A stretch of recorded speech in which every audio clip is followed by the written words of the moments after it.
Hey, welcome back, everyone. Hope your Monday is going well.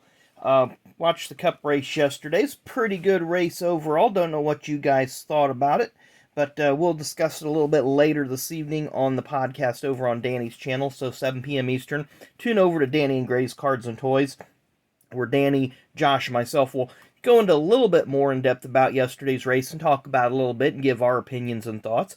But today we're going to look at a mystery box that I picked up at the flea market a couple weeks ago. I did show you guys the $5 mystery box that I got. Well, this one is a $7 mystery box, and it was from the same booth. And I got a couple baseball ones like this that I'll open up too sometime in the near future. Excuse me. But this is almost all, this one is exclusively all racing.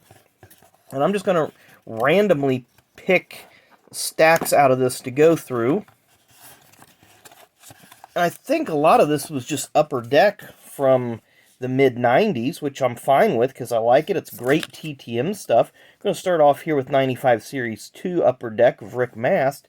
I know it's Series 2 for one of two reasons. One, because of the gold lettering that was in this particular subset, and it's over number 150 because set 1 was 1 through 150, set 2 was 151 to 300.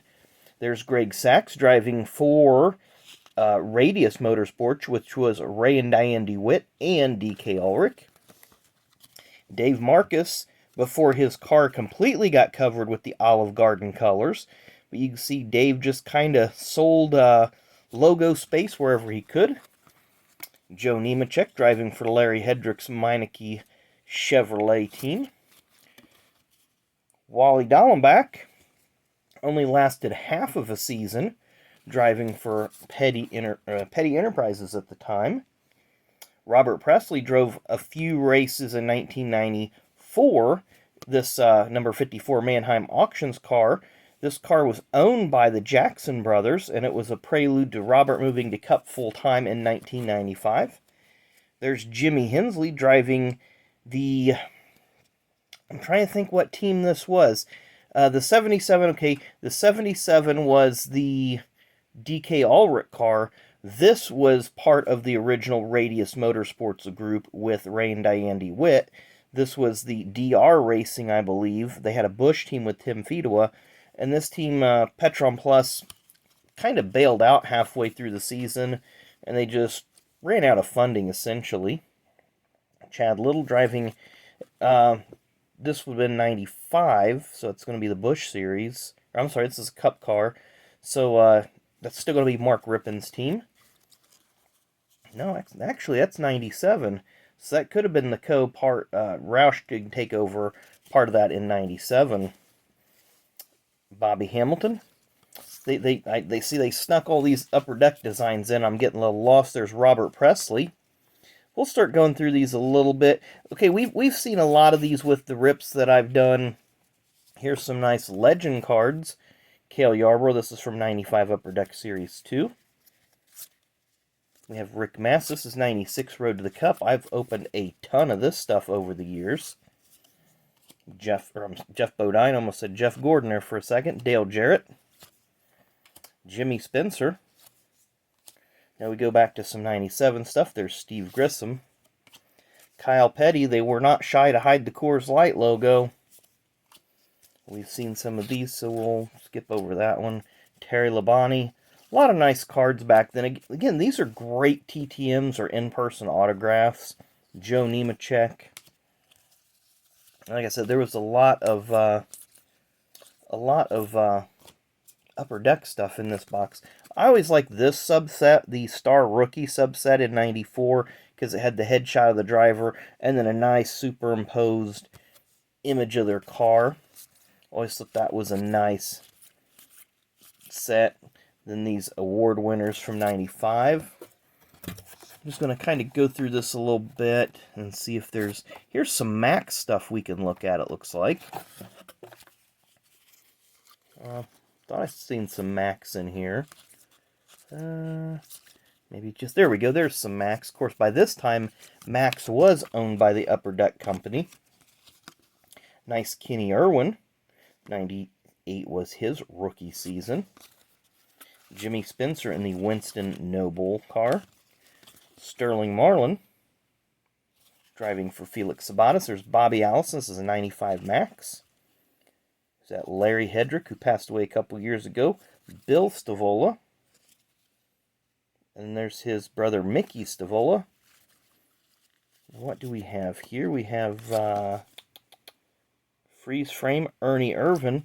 So I didn't collect a lot of these. I think these are like 98 Victory Circle. And I didn't collect a lot during this particular time frame. There's Robbie Gordon when he won his first career pole. He's going to kind of thumb through these. Looks like some duplicates there. Mike Skinner. It's not a sandwich bucket, Mike. Let's see here. Who's this? Is this Gary Bradbury? Yes, it is Gary Bradbury. Oh, I can't think of the name of that team. That is not the Furniture Row team. I can't think of the name of the team, though. I'm drawing a blank on it. Maybe if we look on the back. Research, kids. Research is important. That may have been Bradbury's own team, but I don't think I'm correct in stating that. I believe it was called Triad Motorsports, if I remember correctly.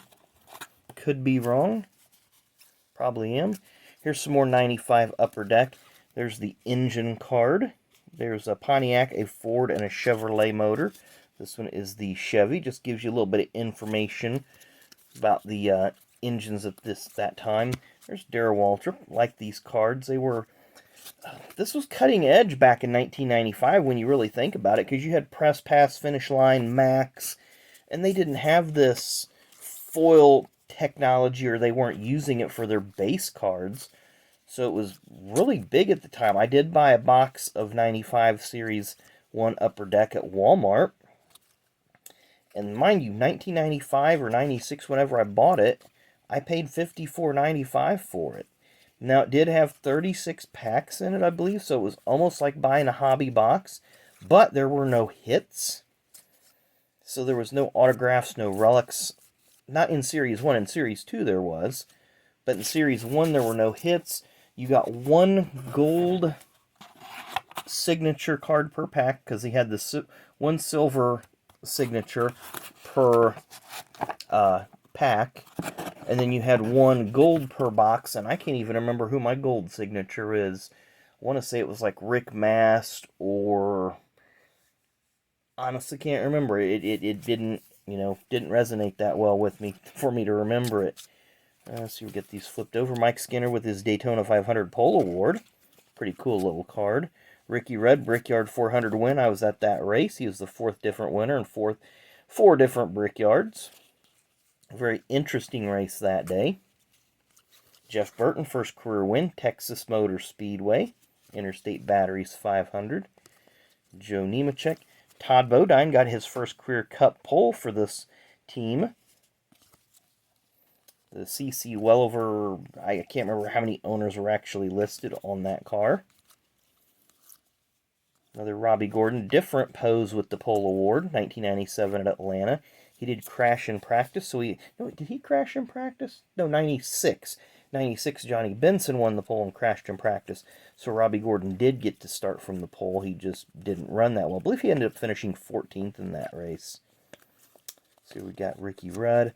So a lot of repeat cards here. John Andretti's first career win, Daytona in the Pepsi 400, 1997. So I'm not spending a lot of time, because we're seeing, a lot of cards that we've seen before and some rips that I've done. Not sure which baby that is that he's holding, but might have to put that aside for my drivers with their kids' cards that I want to kind of do a collection of. We've seen the Chase Elliott cards and the Keelan with Kevin Harvick, and of course I showed you guys the Tim Mosey, I think, was the first one that brought that out, the Jeb with Ward on the 96 Racer's Choice. Got some stuff in some sleeves here at the end, kind of interested to see what's in these packs. And most of this is just an amalgamation of what you've seen in this little stack. So we have a Mark Martin Making the Show insert card.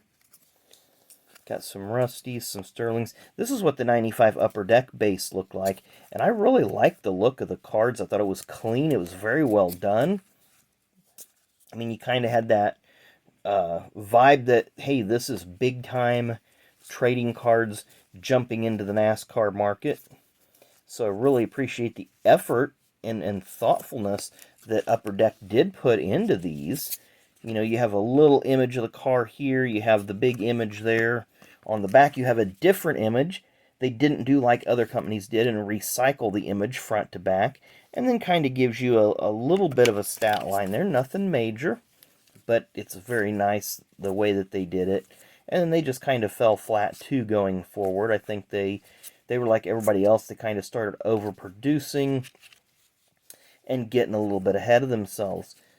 So this may or may not have been worth $7, but it had a lot of cool cards in it, I thought. There's the pit crew. Upper Deck did have a subset that featured some spokespeople with the company. There's Reggie Jackson and Joe Montana. They also had Michael Jordan, Ken Griffey Jr. So those are pretty cool. And then I guess I forgot about these two, the Junior Johnson and the David Pearson NASCAR 50th anniversary cards. So overall, I'm happy with my purchase. I got a lot of stuff here that I need to sort out and go through. And the box by itself, again, the box is about $3. If you go to, maybe not that much, maybe $2. If you go to a card shop, the box is going to be a couple bucks by itself. So I'm happy paying $7 for that. You never know what you're going to get inside of that. Maybe if I go through that even more, maybe I do find one of those gold facsimile signature cards that they've overlooked. But anyway, hope you enjoyed this episode. Not sure what we're going to do tomorrow. Maybe we'll open up one of those boxes or something. We'll figure out something for you guys. Anyway, enjoy the rest of your Monday. Like I said earlier, make sure you catch us over on Danny and Gray's Cards and Toys, 7 p.m. Eastern tonight as we recap this past weekend's races, the Xfinity and the Cup Series from Talladega. Make sure you hit that like button, hit that subscribe button, and good talking with you guys. Enjoy the conversation. Make sure you leave comments. Enjoy the interaction. So thanks again for watching. We will see you tomorrow.